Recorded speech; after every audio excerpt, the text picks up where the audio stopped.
Alrighty, folks, you know I'm feeling great on a Sunday morning because Chairman members cashed in on 8 different premium selections on my premium site yesterday. We had the Chiefs, Pelicans, Warriors plus 12, under in that Dolphins game, Jazz catching the points, Penguins plus 1.5 on the puck line, SMU in college basketball, and finally, we hit a 2-teamer in the NHL. And the only way you could have accessed all of those winners is to join my full access, all-inclusive Chairman package. Now, Chairman members get access to every single premium selection of mine, every single package, every single day for the next 30 days. And as an added bonus, you also get access to my Chairman podcast, absolutely free. It's included with your purchase. Now, you may be wondering what the difference is between what I do here on the free videos and what I do on my premium page. Well, what I do here on the free videos is I'll handicap the entire slate of games in really any given sport, side and total. What I do on my premium site is, well, I actually share with you which one of these free plays on these videos that I actually like the best. Now, if you don't need access to every single premium selection of mine, but maybe you could use like 2 a day, you may want to think about signing up for my extra daily pick package. It gives you 2 premium selections every single day for the next 30 days. The math works out to be just 9 cents a day. I'm currently hitting at 10-1 with a push on my last dozen extra daily picks in that package alone. And the site is patreon.com/BrockPage. I'll talk a little bit more about that stuff at the end of the video. But with that, let's go ahead and dive into some free content. We're going to take a look at the Pacers at the Nuggets, 3:30 p.m. East. Denver is minus 12, totals 240.5. And even though it's the Pacers who are banged up a little bit right now, it is the Nuggets who've struggled covering the point spread recently. They're 4-6 against the spread in their last 10. And they do have some problems shooting the basketball from time to time. For one, they're making fewer free throws per game than any other roster except for one. When it comes to shooting the long ball, well, not much better there. The Nuggets are in the bottom 5 in the West in three-pointers made per contest. And even though the Pacers on the other side aren't really known for their defensive effort, they actually do a real nice job of guarding beyond the perimeter. The Pacers are allowing fewer three-pointers a game than any other team in the league right now. And surprisingly, they're also a top 10 defensive rebounding team. Miles Turner grabs 7 boards a night, 17 points a game on offense. Meanwhile, Jalen Smith is drilling over 48% of his three-pointers. Now, injury-wise, the leading scorer Tyrese Halliburton, he's out. That's why you're seeing such a big number here. Also, sharpshooting Aaron Nesmith, he's been scratched for Indy as well. Meanwhile, for Denver on the other side, Braun and Watson are questionable. Julian Strawther's still out. Denver saw overs in 4 out of their last 5. They're also 62% to the over against the Eastern Conference. Now, the Pacers saw overs recently with the likes of the Celtics, Bucks, and Knicks. Give me the Pacers plus 12, over 240.5. Next game, Hornets Heat, 6 o'clock East. Miami's minus 7.5, totals 223. And despite the injuries to the Heat, they should still be able to take care of business here. Bam Adebayo is available and dropping 22 points a game. Bam's also making 51% of his field goals, and he leads the roster in rebounding. Duncan Robinson's knocking down 41% of his long balls as well.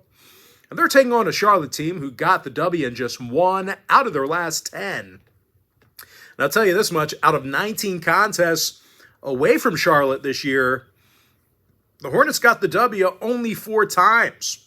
They're currently the lowest first quarter scoring team in the game. Now, injury-wise, Ntilikina, Martin, Washington, and Miller are questionable. Williams and Hayward are still out. Meanwhile, for Miami, Love, Butler, and Hero are questionable for them. The Heat saw unders in 7 out of their last 10. Meanwhile, Charlotte went 7-3 to the under in their last 10 themselves. Give me the Heat minus 7.5, under 223. Next contest, Clippers, T-Wolves, 7 o'clock Eastern tip-off. The LA Clippers are -2, totals 222.5. And even though the T-Wolves may go to work here today without their leading scorer, it's actually the Clippers that I have concerns about in this one. These guys are a completely different team away from LA. They're playing just .500 basketball in their travels, and they've had a tough time defensively late in games.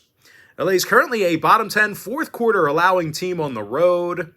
And unfortunately for them, they're facing a Minnesota team who continues to find ways to win at home.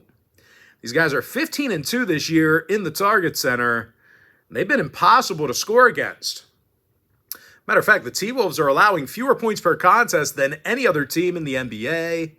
And it should come as no surprise, Minnesota's also allowing fewer field goals per contest than any other team in the league.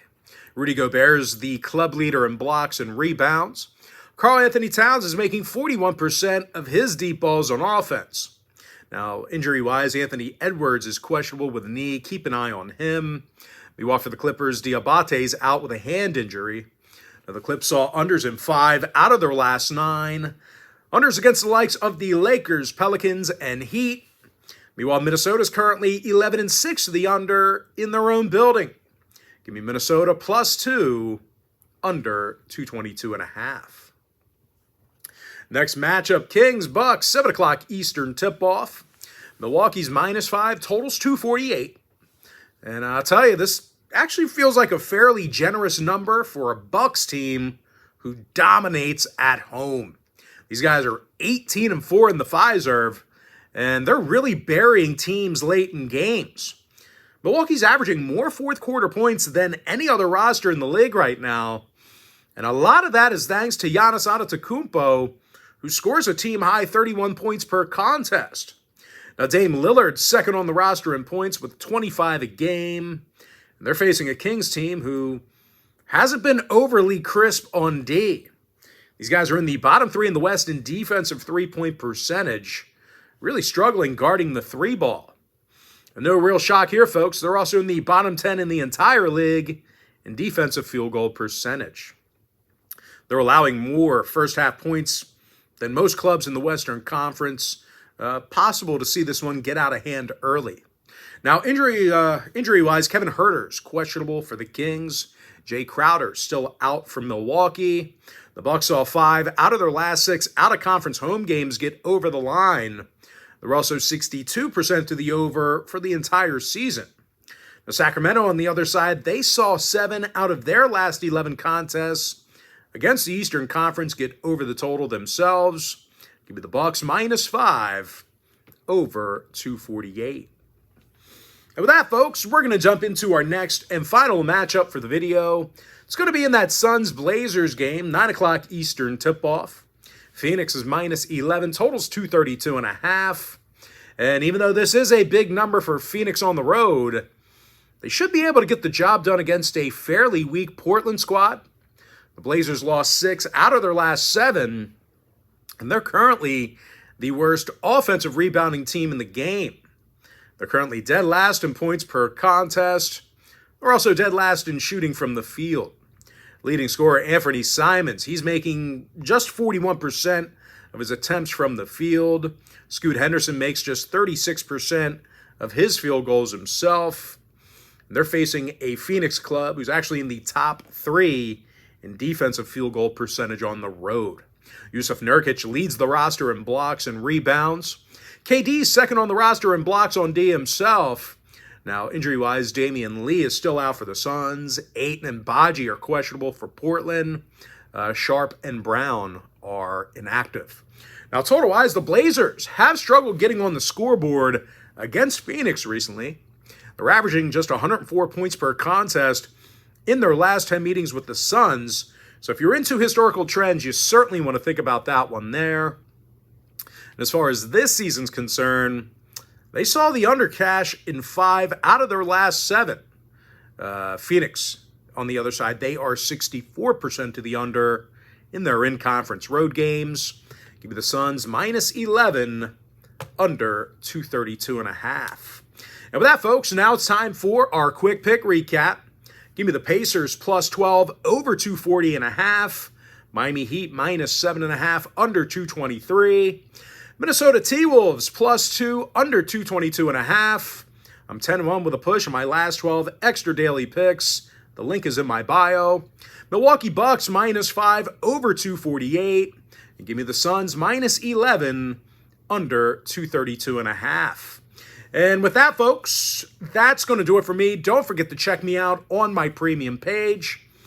If you do end up getting a membership here today on my premium site, just a friendly reminder, you're going to get access to that membership every single day for the next 30 days. As an added bonus, you're also going to get access to all of my cheaper memberships absolutely free. They're going to be included with your purchase. That's why I always tell folks, that Chairman package, it's a full access, all-inclusive membership. It gives you access to every single premium selection of mine, every single package, every single day for the next 30 days. And as an added bonus, you also get access to my Chairman podcast absolutely free. It's included with your purchase. But most importantly, guys, gotta thank you for joining me right here on the free video.